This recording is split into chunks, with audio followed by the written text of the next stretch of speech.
Story 1. The mirror that saw everything. Moving into my apartment was supposed to be exciting. I just started my junior year at college and landed a flexible job on campus, and for the first time ever, I had my own space. No more roommates, no communal dorm bathrooms, and no dealing with other people's messes or noise. Just me, my plants, and my freedom. It wasn't a luxurious place by any means. Small one bedroom above a hardware store just off of campus, but it felt like mine. I decorated it with cheap finds from thrift stores, yard sales, and Facebook Marketplace. I was trying to make it look a little bit more cute without going broke, and that's how I found this mirror. I'd been searching for a full-length mirror for weeks. I didn't want one of those cheap, wobbly ones from Target. I wanted something sturdy, classy, and vintage. One night, while scrolling through Marketplace on my phone, I came across a listing that caught my eye. Antique full-length mirror, $30. Pick it up downtown. It was beautiful. The frame looked old but well kept. Dark wood with little floral carvings around the corners. It wasn't cracked or foggy, and it looked big enough to lean against the wall without falling over. I messaged the seller right away. His name was Kyle. His profile was normal, just some pictures of him fishing, a dog, and a few posts about football. He replied fast and was super polite. Told me he recently moved in with his girlfriend and didn't have room for the mirror anymore. I picked it up the next morning. Kyle was completely normal, like completely. Clean cut, maybe 30 at most. He met me in the front of his apartment. Already, the mirror was wrapped in a blanket to avoid scratches. "No worry if you change your mind," he said as I looked it over. "I just wanted to go to a good home." I paid in cash and thanked him. We even joked a little about how it was hard to decorate apartments on a budget. He offered to help me carry it to my car, but I declined. It wasn't heavy, it was just awkward. I remember thinking, that's probably the nicest Facebook Marketplace seller I've ever met. No red flags, no weird vibes, no strange glances, just normal. I brought the mirror home and leaned it against the wall in my bedroom. It looked perfect, especially against the pale green walls. Every morning before class, I'd use it to check out my outfits. Every night before bed, I'd walk past it to plug in my phone. It became part of my routine. Then about a week later, something strange happened. I was getting ready for a date. Nothing fancy, just drinks and a movie with my boyfriend who lived out of state. I just bought a new pair of jeans and a black top, and I was standing in front of the mirror deciding between boots or sneakers. That's when I noticed something. Near the top right corner, just above eye level, there was a small dark smudge, like a thumbprint or maybe a tiny stain in the glass. I squinted at it, and I'd never noticed it before, but maybe the light had just hit it differently that evening.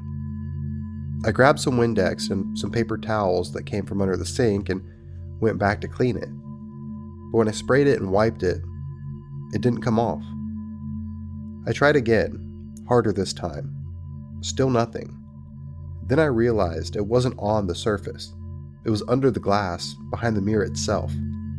That's when the unease started to creep in. I crouched down and ran my hand along the back. It wasn't solid wood. The back of the mirror had a thin, slightly loose piece of cardboard stapled on, probably to keep the dust out or to protect the reflective surface inside. But one of the corners of the cardboard was already slightly peeled back, just a bit, like someone had bent it open. I hesitated, and then I peeled it back further. There, nestled inside, was a tiny black object, a camera. A literal hidden camera, about the size of a dime, tucked into the top corner.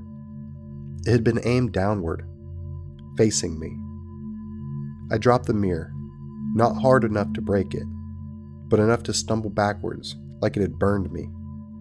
My heart was thudding in my ears. I stood there, staring at it. I couldn't breathe. The mirror had been in my room for weeks. I'd changed in front of it every single day, waking up, getting dressed, coming back from class. And last weekend, when my boyfriend stayed over, we'd fooled around a little bit. I won't get too graphic, but obviously we did things that were private. I'd been recorded. I knew it. I called the police immediately. They came out within the hour. The officer was polite, but not exactly helpful. He took the mirror and the camera as evidence. He wrote up a report and asked me to walk him through the sale.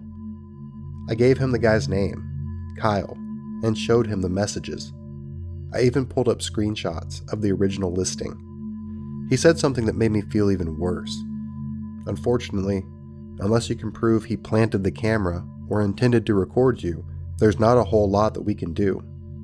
What? I asked. There was a hidden camera in the mirror he sold me.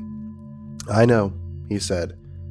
But if he claims to bought it used or didn't know it was there, it becomes a he said, she said situation. We'll look into it, but it's unlikely to result in charges unless we find additional evidence. I wanted to scream. Of course, Kyle denied everything. Said he'd gotten the mirror from a thrift store and never inspected the back. The officer said that they'd flag him and keep an eye out, but that didn't mean much. So I did what I could do. I reported his profile, reported the listing, and I posted a warning in my group chat and the local Facebook Marketplace review page.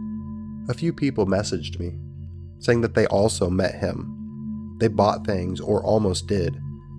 Eventually his profile disappeared. Either Facebook took it down or he deactivated it before things got too hot, but I don't know. That was 4 months ago. I've moved in with my boyfriend since then.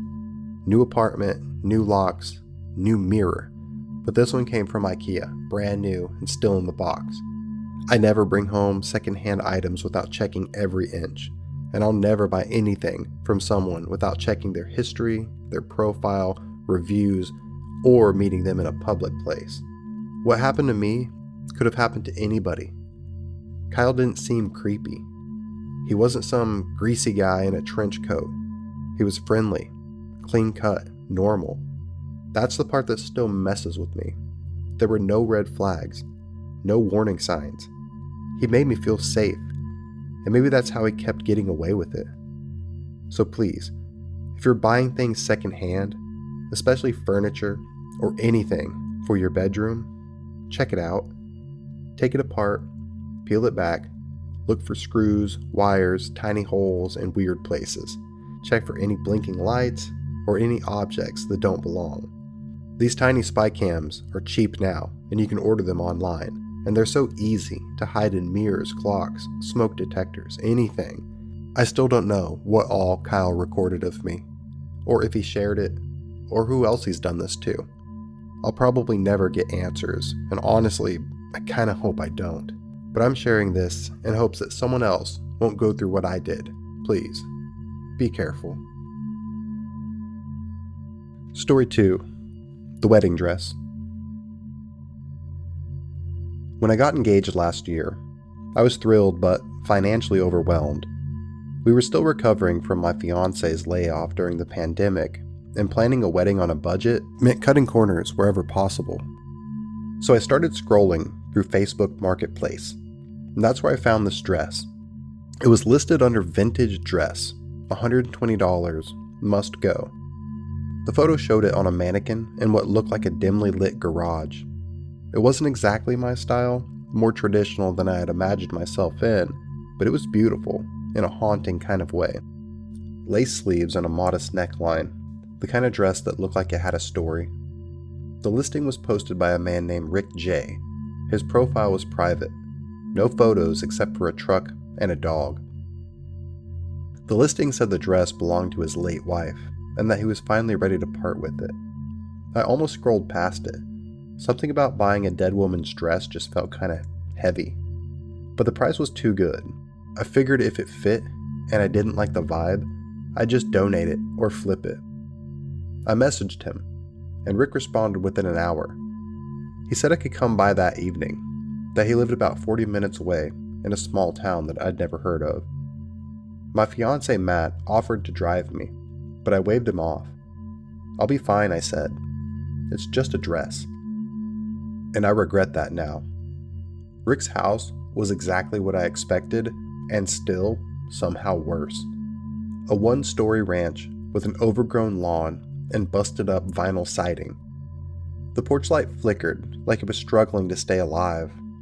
A homemade wind chime made of silverware clinked in the breeze. When he opened the door, I did the opposite of what women are trained to do. I ignored my gut. Rick was tall, maybe mid-50s. Thinning gray hair combed straight back, shirt tucked in too tightly over a round belly. He smiled, but it didn't reach his eyes. "You're here for the dress?" he asked. I nodded. "Yeah, thanks for meeting me on short notice." He didn't respond. He just turned around and motioned for me to follow him inside. The house smelled stale, like mold and something burnt. The curtains were drawn tight. No pictures on the wall. Just an old recliner and a TV playing some war documentary at full volume in the living room. The dress was hanging from a door frame in the back. It was even prettier in person, despite the dust on the shoulders. Something about it felt preserved, like it hadn't been touched in years, sacred almost. "She never wore it," Rick said suddenly. I jumped as he was standing right behind me now. "Excuse me?" I asked. He gestured toward the dress. "My wife never made it down the aisle. Car accident 2 weeks before the wedding. Hit by a drunk driver." I said something like, "I'm so sorry," but my brain was already screaming to get the hell out of there. Still, I tried on the dress in the bathroom, just to be polite. It fit almost perfectly, and I'll admit there was something strangely moving about it. I handed him the cash, and he didn't count it. As I left, he said, "You look good in it." His tone was flat, observational, not quite a compliment, more like he was taking note. The next week, I brought the dress to a dry cleaner in town. The woman behind the counter was probably in her 60s, and she took a look at it and said, "They don't make them like this anymore." She flipped it over to check the tag and frowned. "There's something written in here," she said. Inside the lining, near the waist, someone had written in faded pen, "Amy R. Wells." I didn't think much of it at first. Probably the name of the seamstress or the original bride. But when I got home, I couldn't shake that feeling. The name, that vibe in that house, Rick's whole story. So I Googled her. And that's when everything snapped into place. Amy Wells had gone missing 5 years ago. She was last seen in a small town outside of Boise. She was only 27. She'd left behind a dog, a lease, and a fiancé. The case had only made local news, but never got national traction. No sign of a struggle, no evidence of foul play. She just vanished. The last known photo of her was a selfie posted on Facebook just hours before she disappeared. She was standing in front of a mirror, wearing the same dress. The lace, the neckline. I recognized the discoloration on the hem. It was the exact same one. I sat there staring at my screen, heart pounding. The caption read, "Said yes to the dress. Can't believe I found this online." Her fiancé had been cleared. Police suspected that she left willingly. There were rumors of cold feet, a sudden argument, but now, I knew the truth. She'd bought the dress on Facebook Marketplace, just like I did. I contacted the police. They took me seriously, surprisingly quick. An officer came to our apartment to collect the dress. I showed them the name and the lining. They were quiet the entire time, taking photos, asking careful questions. It turned out, Rick, his real name was Richard J. Langston. He'd actually been questioned during the initial investigation. He had sold the dress to Amy under a different name. At the time, He claimed he had gotten it from a flea market and he didn't remember her. Without a body or hard evidence, they couldn't charge him. But now, they had something physical that connected him directly to her, and more importantly, to her last moments alive. I never got the dress back. I didn't want it. A few months had passed. I tried not to obsess over the case, but I followed updates online. A local reporter dug into Rick's history and found 3 more women who had bought wedding dresses from him on Marketplace over the years. One of them had gone missing too. Another had received strange phone calls in the weeks after her purchase. The third had a restraining order filed after he showed up at her job with a ring. They finally arrested him last fall. They searched his house, the property, and a nearby storage unit. They found what they believed to be trophies, hair, earrings, clothing, even the engagement ring that Amy wore in her final photo. He'd kept them all.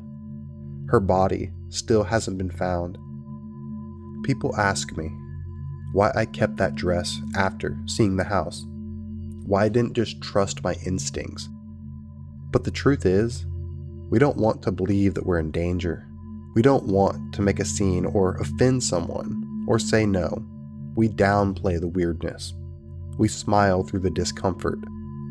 I could have been the next one. I still don't know why I wasn't. Maybe it was timing. Maybe he changed his mind. Maybe I didn't look good enough like the last girls. Story 3. This dude tracked me. First off, I'm not the paranoid type. I'm a homeowner, a mechanic by trade, and a decent judge of character. Or at least, I used to think so. When something broke, I fixed it. When something's cheap and useful, I buy it. That's how I've always been. So when I saw a Facebook Marketplace post for a barely used Milwaukee tool set, impact driver, hammer drill, sawzall, pack out, for $100, I didn't think twice. The guy said his dad passed away, and he was clearing out the old garage. The photos looked legit. The tools looked clean. I messaged him right away. His name was Don. His profile said he lived in a nearby suburb about 25 minutes out from where I lived in Missouri. He had a couple fishing pictures on his page. He looked like a normal blue-collar dude, maybe late 40s. We set a time to meet. I told him I'd come by after work that night, said I was in the middle of some home repairs and needed some backup tools to keep in the truck. Sure, he wrote. I'll have the stuff in the garage, just knock. It was simple. I wish I could say something fell off at the time, but it didn't. If anything, the guy was polite, almost quiet. He met me in the driveway. Garage door was open. The tools were laid out on a folding table. He handed me each one to inspect. Dad was really particular about his stuff, he said. Kept them clean and in the case. They looked practically new. I Venmo'd him on the spot. He nodded and packed everything into a pack-out bin and handed it over. As I got into the truck, he said, "Nice Tacoma. Looks like it's been through hell." I chuckled. It has. He smiled, not creepy, just normal. Then he added, "Drive safe." I didn't think about it again for a week. Then I started getting these random texts. The first message came that Saturday night from an unknown number. "Hope your wife liked the flowers." I raised my eyebrow, no context, and no contact name. So I didn't respond, and then I looked around. My wife Emily had gotten back from the store just earlier that day. She had picked up flowers, some sunflowers she liked from the farmer's market. She put them on the kitchen table. I asked her, "Did you tell anyone about those?" She shook her head. "No, why?" "No reason," I said. "I just got a weird text. I figured it was a scam or spam. Maybe someone had the wrong number." But the next message came the following evening.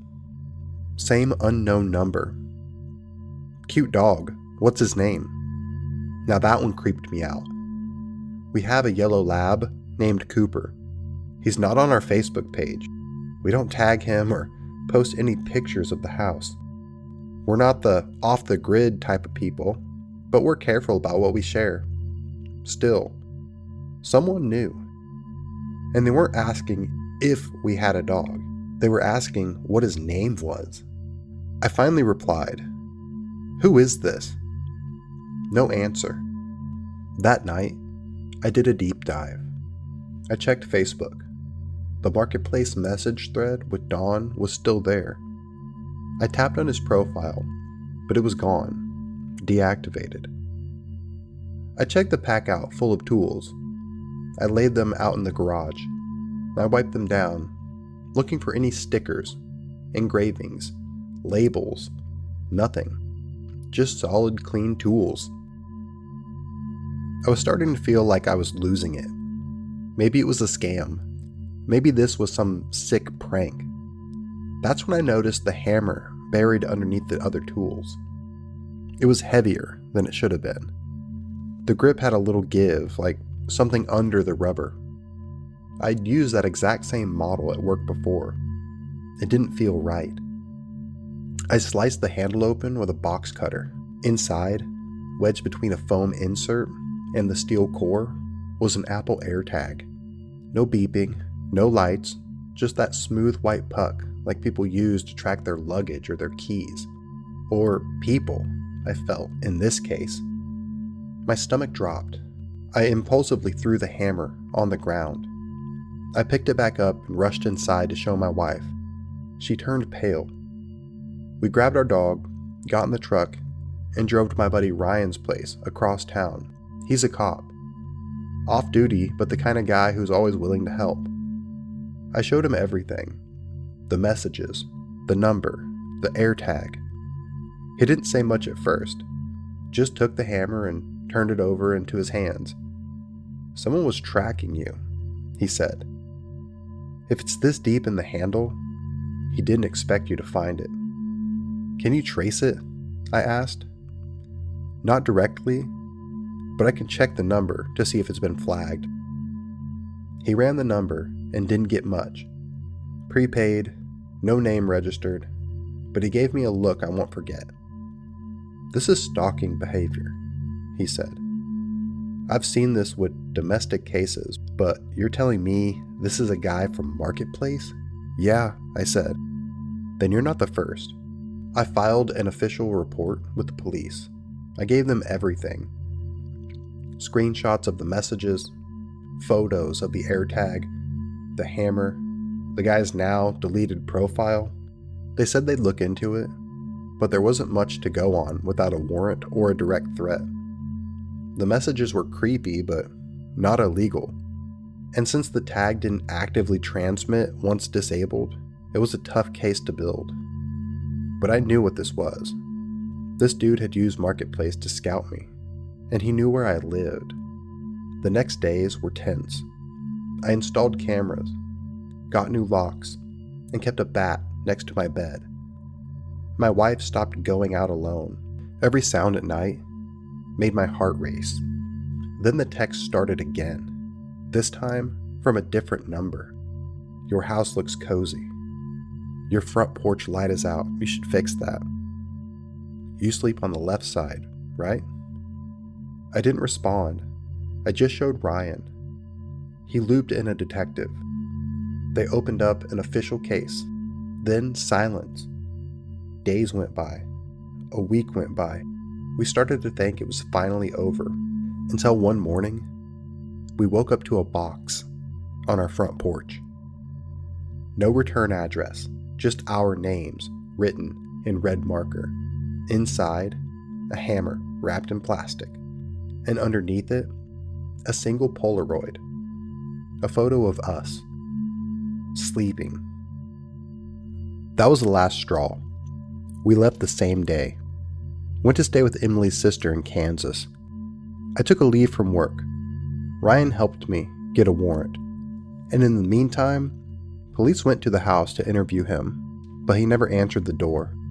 They combed the neighborhood and searched nearby properties. They checked everywhere with available camera feeds. The problem was, the guy knew what he was doing. There were no prints on the box, no faces on the camera, and no digital trail. But eventually, he had gotten sloppy. A few days later, a woman 3 towns over filed a similar complaint. She had bought a blender off Marketplace and then got some weird texts afterwards. Same tone, same kind of messages. The cops had searched the blender, found another AirTag. This time, they traced the AirTag serial number back to a purchase that was made by a credit card. Don's real name was Keith Donald Wilmer. He was a former security contractor, fired from a private firm for misconduct. He had a clean criminal record, but a long paper trail of harassment complaints that never had gone anywhere legally. He had moved between states, used burner phones, fake Marketplace profiles, and prepaid debit cards to operate under the radar. They raided his house. Inside, they found a wall covered in photos. There were Polaroids and screenshots. He had GPS logs, dozens of different names. He'd been doing this for years. They arrested him and charged him with stalking, illegal surveillance, and possession of tracking devices with the intent to harm. The DA was pushing for more. And once the news got out, more victims had come forward. One woman said that he broke into her home while she was at work, rearranged her furniture, just to let her know that he could. Another said he had left dead flowers on her dashboard for weeks. They never saw his face. I think about it every time I open my phone now. How close I came. How it all started with a tool set and a pack out I paid $100 for. That simple exchange turned into a nightmare that could have ended so much worse. He knew where I lived, but now, finally, I know who he is, and I'm never buying an item from a stranger again. Hey guys, it's Mr. Frankenstein. Thank you for watching. If you guys like videos like this, please remember to subscribe. Also, for longer, darker narratives, check out my Mr. Frankenstein podcast, now streaming on Spotify. Thank you.